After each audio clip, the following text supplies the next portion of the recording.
今日的话题是哪一句话让你沉默了很久？话题畅聊是精选了一位网友的故事，荧幕前的你如果有什么要补充的，欢迎在评论区留言讨论。来看看这位网友的故事。我的祖母在她70岁那年说了一句她还年轻，我当时直接沉默了。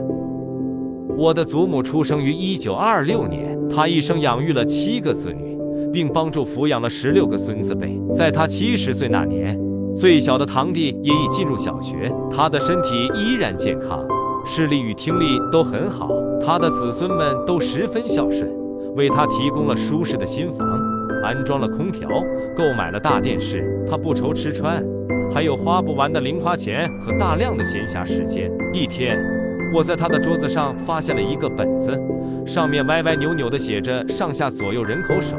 他兴奋地凑过来说：“给我指点一下，我想学认字。”我不想一辈子都是睁眼瞎，我已经认识10几个字了。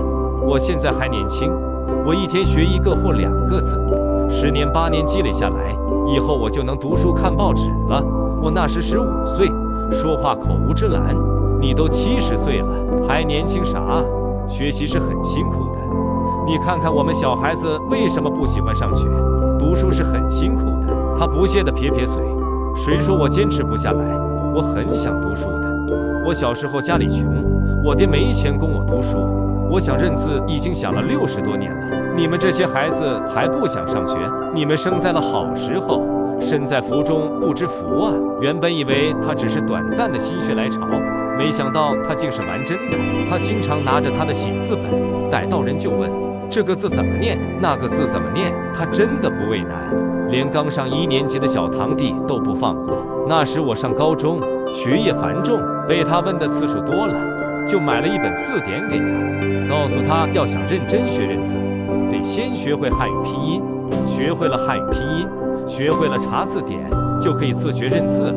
我们几个表姐弟甚至开了个赌局，赌这位70岁的老太太被汉语拼音难倒后，能坚持几天放弃。然而，接下来的日子里，这位实现了初级财富自由的老太太，不再逛街跳广场舞，把大把的时间都艰难地用在了和拼音较劲上。几年过去了，她竟然真的学会了汉语拼音。又过了几年，她磕磕绊绊地学会了罚字典。在她90岁生日时，她看着蛋糕上的字，骄傲地念出来：“福如东海，寿比南山。”她说：“这些字我都认识。多亏了20年前我年轻的时候努力学习认字，现在我也不是文盲了，我这2年都能读书看报纸了，我也是有文化的人了。”听了他的话，我沉默了很久。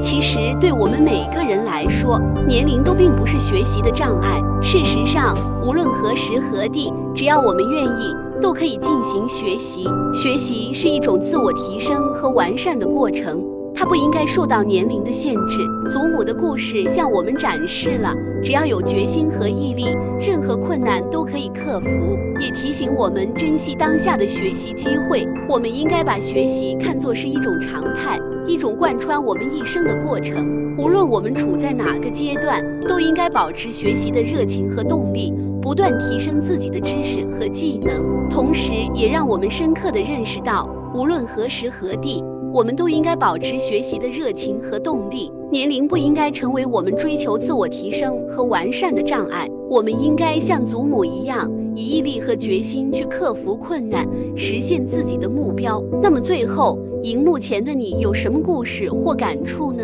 欢迎在评论区留言讨论。这里是话题畅聊室，我们下个话题再见。